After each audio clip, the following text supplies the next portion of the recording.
Olá, aqui é Pai Hermes e Xangô em mais uma aula do nosso curso de Teologia de Umbanda, aula 26. Este curso que é uma parceria entre a Tenda de Umbanda Caboclos de Bois e a Pirintra das Almas e o canal Saberes de Axé. Curso este e canal também, organizados, capitaneados pelos meus filhos, pai pequeno Pedro de Ogum e mãe pequena Luíse de Oxum.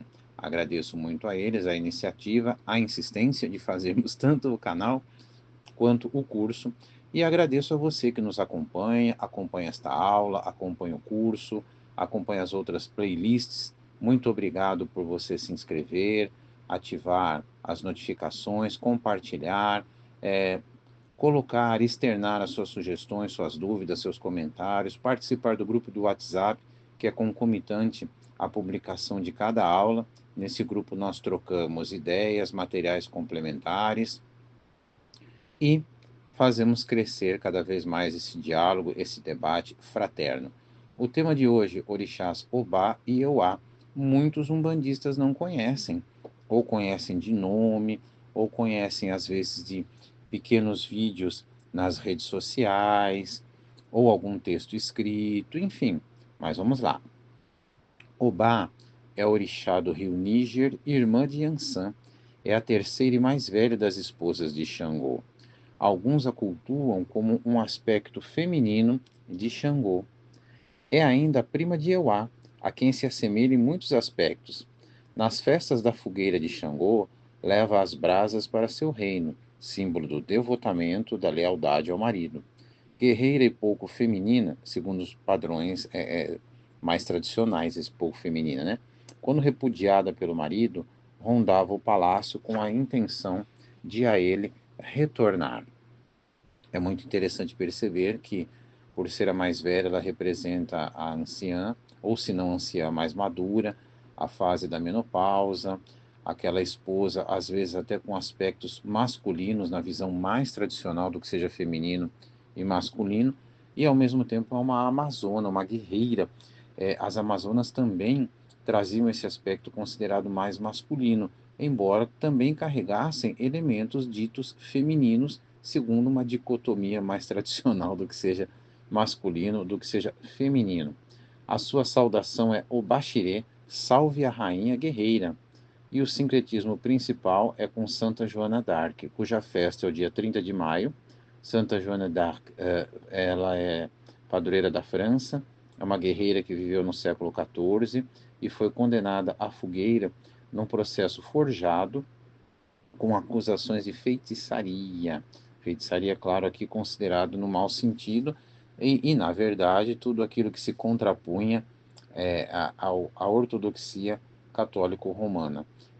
E mesmo assim, pelo que consta, Santa Joana, perdão, né? Santa Joana d'Arc, ela não era ligada à feitiçaria, nem a positiva, nem a negativa, mas um processo forjado a condenou. Uma curiosidade, Obaxirê significa salve a rainha guerreira, mas Obaxirê também é a minha digina, o meu nome no candomblé, Tata Obaxirê, que significa o rei da brincadeira, Obaxirê. Em Oba, rei, Xirê, festa. Xirê é a roda dos orixás, é a grande festa, né? E festa de modo geral. Em virtude das brincadeiras que eu sempre fiz no Ilê, eu sempre fui muito brincalhão e ao mesmo tempo muito disciplinado, né? Quando se brinca, se brinca. Quando se deve ser um pouco mais sério, se deve ser mais sério. E muitas vezes você pode ser disciplinado e brincalhão ao mesmo tempo. Há que ter sabedoria, há que ter o equilíbrio. Mas vamos lá. Vamos aos registros, os relatos mitológicos, alguns deles, né, de nossa mãe Obá, os Itãs. Obá era guerreira e um dia desafiou Ogum para combate. Ogum, conhecendo o potencial de Obá, consultou os babalaôs, que o aconselharam a preparar oferenda de espigas de milho e quiabo pilados. Ogum assim procedeu e deixou a oferenda num canto de onde lutariam. No combate, Obá estava em vantagem. Ogum a foi levando até onde estava a oferenda. Num momento de descuido, Obá pisou na oferenda, uma pasta viscosa e escorregadia, e caiu. Nesse momento, Ogum a possuiu, sendo seu primeiro homem. Tempos depois, Xangô tomou Obá de Ogum. Obá e Oxum disputavam o amor de Xangô o tempo todo. Um dia Obá viu Oxum cozinhando com um lenço à cabeça e testemunhou que Xangô havia se esbaldado com a comida. Intrigada, perguntou a Oxum qual era seu segredo. Oxum contou-lhe então que havia cortado as orelhas e colocado na sopa que havia servido a Xangô. Na primeira ocasião que foi cozinhar para o marido, Obá cortou uma de suas orelhas e colocou na sopa. Quando Xangô foi comer, sentiu nojo e ficou enraivecido. Oxum então apareceu sem o lenço e com as orelhas. Obá percebeu que havia sido lograda e ficou enraivecida. Xangô, que não aguentava mais as disputas, expulsou as duas de casa e correu atrás delas, lançando-lhes um raio, mas elas corriam e corriam cada vez mais. Ambas se transformaram em rios, e onde se juntam os rios Oxum e Obá, a correnteza é terrível, pois ambas lutam pelo mesmo leito. Quando eu faço a palestra Mitologia dos Orixás, Lições e Aprendizados, eu pego este Itã e procuro analisar dentro de um tempo destinado, claro, mas aprofundando alguns elementos, tanto dos orixás quanto dos atos, dos gestos, das decisões, das imputações que aqui acontecem, não é? E é muito gostoso, é um diálogo muito interessante. Não farei isso aqui porque senão o vídeo ficaria muito, muito longo, mas não faltarão oportunidades de conversarmos sobre. Obá, Yansan e Oxum, as três mulheres de Xangô, viviam em disputas e confusão entre elas. Um dia Xangô foi para a guerra e levou Yansan. O tempo passou e Obá ficou desesperada, indo ter com Orumilá, que lhe aconselhou a pegar um rabo de cavalo e colocar no teto da casa como oferenda. Obá então encomendou a Exu um rabo de cavalo. Induzido por Oxum, Exu cortou o rabo do cavalo branco de Xangô, mas não apenas os pelos, e o cavalo sangrou até a morte. Quando Xangô voltou, não encontrou o cavalo e viu o Iruquerê no teto da casa. Reconheceu tratar-se de parte de seu cavalo branco. Soube pelas outras esposas da oferenda de Obá e a repudiou. Obá evoca a paixão cega a ponto de transformar o sujeito vítima de seus próprios desejos, de suas próprias ações. Contrapõe-se a Oxum, sempre vitoriosa no amor. Representa ainda o ciúme, mas também a determinação e a força do feminino. Isso ficou claro no relato anterior, naquele da cozinha, da comida, da orelha, não é? Nós observamos essas características. Mas, pensando do ponto de vista espiritual, ao contrário do que muitos pensam, Obá também é responsável, dentre tantos aspectos, pelo equilíbrio das emoções. Então, é um orixá, sim, que age intempestivamente, age sem cálculo, age sem amor próprio nas narrativas mitológicas, né? Age movido pelo ciúme, pelo desejo de conquista, por não se sentir repudiado, por não ser repudiada, mas aí comete alguns desatinos. E como vimos, inclusive, sobre Xangô, cujos relatos mostram um homem bastante injusto, e ele é o orixá da justiça, aqui também, portanto, Obá acaba sendo é, um orixá que trata sim, que cuida sim da questão do equilíbrio emocional, tanto quanto Oxum numa situação, tanto como Iemanjá em outra, como Nanã, como Euá, como Yansan, por que não? Cada uma dessas Iabás lida de formas diferentes com os sentimentos, com a maternidade e outros aspectos.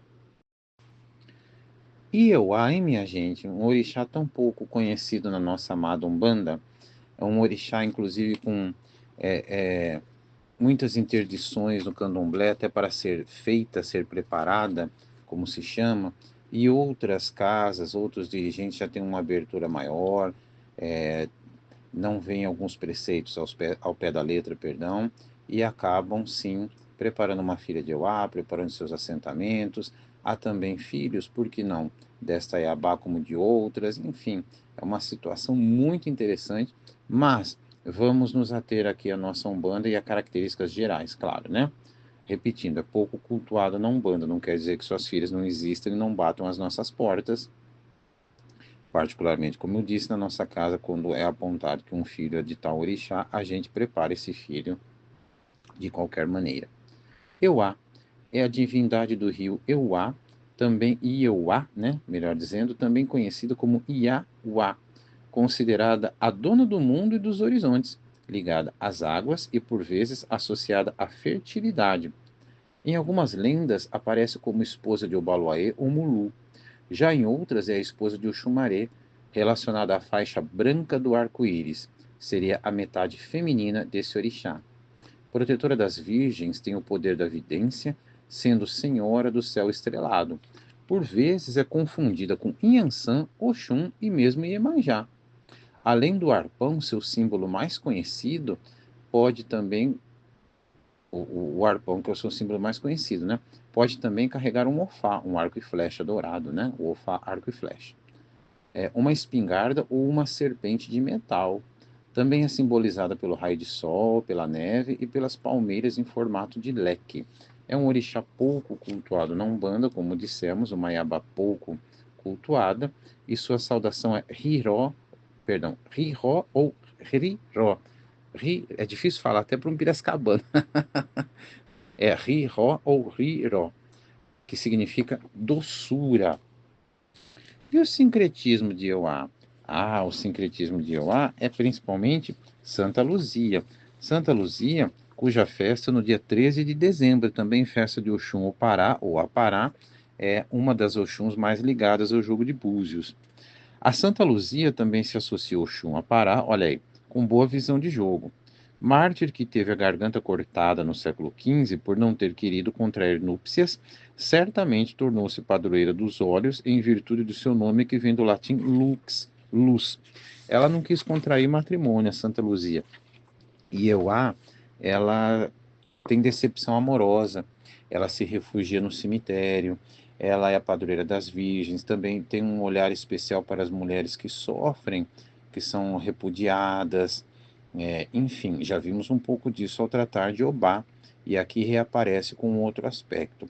Além de Senhora dos Horizontes, das possibilidades, olha que interessante, da bruma, da névoa, Euá também é a orixá ligada à neve. Uma vez crianças me perguntaram no passado, tio Dermes, existe orixá ligado à neve? Qual é o orixá ligado à neve?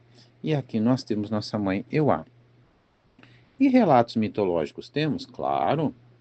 Euá era mãe de dois filhos. Juntos iam todos os dias à floresta buscar lenha que Euá vendia no mercado. Certa vez, os três se perderam na floresta. Em algum tempo, as crianças começaram a reclamar de fome, de cansaço e de sede. Andavam e não encontravam nem o caminho, nem o que comer, nem o que beber. A mãe então suplicou ajuda ao Olorum e aos deuses. Deitou-se ao lado dos filhos extenuados e ali mesmo onde estava transformou-se numa nascente, cuja água matou a sede das crianças. A fonte continuou a jorrar, a fonte continuou a jorrar, formou uma lagoa cujas águas extravasaram e mais adiante formaram um rio, o rio Euá. Olha que legal, as Iabás sempre associadas a outros elementos também, mas associados às águas, né? Nós temos a linha d'água na Umbanda, lembremos, e muitos às vezes dissociam Yansan desta linha. Se esquecem, Yansan é fogo, é trovão, ou melhor, é raio, mas Yansan também é água. Voltemos a Euá. Euá buscava um lugar para viver. Chegando às cabeceiras dos rios, fez aí sua morada. Foi surpreendida pelo arco-íris e por ele se apaixonou. Era o Xumari. Euá com ele se casou. Passou a viver com o arco-íris. Euá, filha de Obatalá, vivia reclusa no palácio do pai. Muito linda, a fama de sua beleza corria mundo, chegando até Xangô. Aqui é outra história, outro relato. Desejoso de conhecê-la, Xangô tornou-se jardineiro do palácio de Obatalá, para, mulherengo, seduzir Euá. Um dia Euá viu o jardineiro e dele se enamorou. Xangô lhe deu vários presentes, dentre eles uma cabaça enfeitada de búzios com uma cobra por fora e mistérios por dentro. Mas o amor dos dois não tornou Euá feliz. Então pediu ao pai que a enviasse para bem longe, onde não pudesse ser vista pelos homens. O Batalá a enviou para o mundo dos mortos. No cemitério, onde não é incomodada, Euá entrega a Oiá os cadáveres. Obaloaê encaminha os mortos a Ocô, que os devora, a fim de voltarem para a terra, elemento de Nanã, do qual foram feitos. Ocô, orixá ligado à terra, ao solo, né? Nós não vamos explorar aqui. Ele é cultuado, é reconhecido em muitos cultos de nação, em África, sim, evidentemente. E aqui aparece citado e nos ateremos a essa situação para não perdermos o foco de nossa mãe Euá. Bom, haveria outros aspectos a tratar dessas iabás? Sim, mas antes que a minha coordenadora me peça, me puxe a orelha, ou então a brasa para sua sardinha, ela que é filha de Oxum, vamos nos ater um pouquinho, de forma resumida, a este Itã das três esposas de Xangô, Obá, Oxum e Yansan, que poderíamos contar em qualquer momento desses quatro orixás, dessas quatro personagens, mas apareceu aqui nos nossos estudos no de Obá. Bom, então Xangô tem três esposas. Yansan é aquela com quem ele tem mais energia, afim, o fogo. Obá também. Mas Obá, como nós vimos, ela é a primeira esposa, chamada de terceira, mas na verdade, se ela é mais antiga, ela é a primeira, né? Então, o que que vai acontecer? Ela é rechaçada, ela é abandonada, ela é deixada de canto e ela representa as brasas, porque as brasas, quando assoladas, elas aquecem, elas esquentam, elas queimam. E Oxum, que é a grande paixão de papai, que muitos vão dizer assim às vezes, mas espera lá um pouquinho. E alguns autores, alguns mais velhos, também se debruçam sobre isso. Alguém vai dizer, ah, mas a água apaga o fogo. Pois é, mas o fogo, ele ferve a água, não é? Então são elementos que não são é, é, os mesmos, mas eles se complementam. Muito bem. Nessa disputa desse orixá que carrega muito forte, né, a força da vida e também da virilidade, da masculinidade, nós temos essas três esposas que, por vezes, é, é, enfrentavam dificuldades cotidianas de comportamento, enfim. E aí nós temos uma disputa muito grande entre Oxum e Obá. Oxum exime a cozinheira, não à toa, muitas iabacês, cozinheiras sagradas de terreiros, de cultos de nação e também de algumas umbandas, são filhas de Oxum, não obrigatoriamente. Mas a força da cozinha é o poder feminino, não é relegar a mulher à cozinha como na sociedade ocidental. Ah, a mulher está na cozinha e eu, o homem heterossexual, cis, branco de preferência, estou na sala. Não. Aqui a cozinha é poder, e poder sagrado, é magia, não é? É alimentação, é a comida de santo, enfim. Então Oxum, exime a cozinheira, mentiu que Xangô gostava de sua comida porque ela cortou as orelhas e colocou em sua comida, na comida de papai. Aí o que acontece? Obá, querendo agradar ao marido, faz o quê? Corta a orelha esquerda de verdade e coloca na comida de Xangô, que fica enojado. Muito bem. Aí o que vai acontecer? Vamos tentar analisar um pouquinho? Vamos. Se fosse verdade, Oxum disse que teria cortado as orelhas. Por sua vez, Obá teria cortado a orelha esquerda. Então, nós teríamos aí uma entrega parcial. Mas era mentira de Oxum.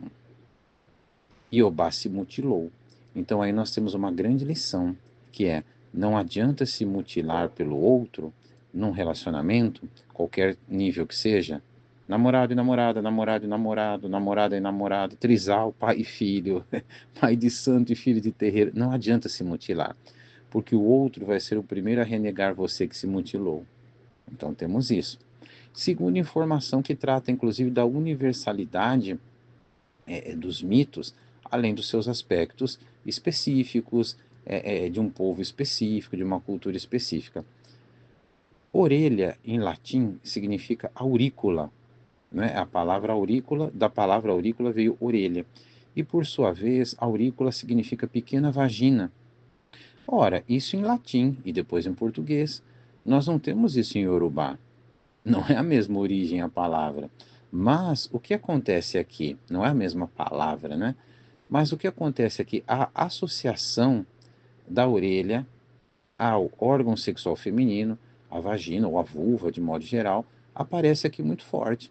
Então, quando Obá corta a orelha esquerda, pensando que o lado esquerdo está associado, sobretudo, às emoções, ela está abdicando da própria feminilidade ou daquilo que lhe restou como feminino, conforme o conceito tradicional, mais tradicional, embora aqui não seja uma sociedade ocidental, industrializada, etc. e tal, mas tem aspectos patriarcais, evidentemente. E a cozinha sagrada, que toda cozinha é sagrada, né, para nós hoje é do santo, mas naquele momento, toda a alimentação da comunidade é o poder feminino se contrapondo ao patriarcado. O que nós vamos ter aqui? Essa mutilação do feminino é o que ela tinha ainda de feminilidade, foi cortada para agradar alguém, né? E este relato explica várias situações, uma delas porque não se serve sopa para Obá e porque muitas vezes a filha de Oxum é Iabacê da casa. Ora, Xangô corre atrás, indignado, das esposas que caem no chão e se transformam em rios, e onde os rios se cruzam, ninguém atravessa, porque é muito inóspito, né, para atravessar é, é, essa situação. É muito difícil, pode-se até atravessar, mas é muito perigoso, né? Porque são duas águas, duas emoções, dois femininos digladiando. É interessante esse episódio porque temos também quando Xangô tenta violentar sua mãe, em algumas versões Iemanjá, ela cai, fugindo dele, e de seus seios túrgidos na queda nasce o rio, né? Odo, o Odoiá. Não no sentido do rio Oiá, como vimos num outro momento, mas o rio é relacionado a Iemanjá. Falaremos de Iemanjá depois. E o que vai acontecer? Nós teremos aqui essa fuga das mulheres, porque Xangô corre atrás delas enraivecido, e nesse momento, mais uma vez, como no relato de Iemanjá, as mulheres que se transformam em rios, que caem e se transformam em rios a partir dessa queda, enfim, segundo um dos relatos, uma das formas, né? É porque em outras versões nós não temos a queda em si. Temos Xangô perseguindo, como vimos, lançando raio, que é um dos seus elementos, e também elemento de Ansan. E aqui eu não falei de Ansan, por quê? Aí que eu quero dizer, enquanto Oxum e Obá brigavam pelo marido, onde é que estava Yansan? Caladinha. Quem é que ficou com o marido? Yansan. Então como é que eu vou dizer que Yansan é intempestiva ou é intempestivo o tempo todo? Como é que eu vou dizer que Yansan não é estrategista? Como eu ouvi de uma filha de Yansan uma vez, o raio sabe onde cai. Vamos lembrar que os orixás, já falamos um pouco disso em mitologia dos orixás e quando tratamos dos orixás numa aula também específica, portanto, duas aulas. Os orixás trabalham com polaridades. Então, por exemplo, Yansan, ela é borboleta e búfalo. Ela é brisa e é vendaval, assim como Oxum é o regato e é a queda d'água. Então, nunca nós vamos esgotar as reflexões sobre os orixás, seus conceitos, a questão da espiritualidade, mesmo da religião, embora a religião seja mais definida, né? Mas também há tanta diversidade, e também da mitologia, não é? Nós temos aí uma infinidade de análises, interpretações, possibilidades. Vamos lembrar, o mito é vivido no corpo, na mente e no espírito, mas sobretudo no corpo. E muitos desses relatos mitológicos incidem nos chamados atos dos orixás, suas danças, seus gestos, né? Por isso que o Obá dança com a mão em concha na orelha esquerda, por exemplo. Gostou desse relato? Gostou desta aula? Abraço, gratidão e axé.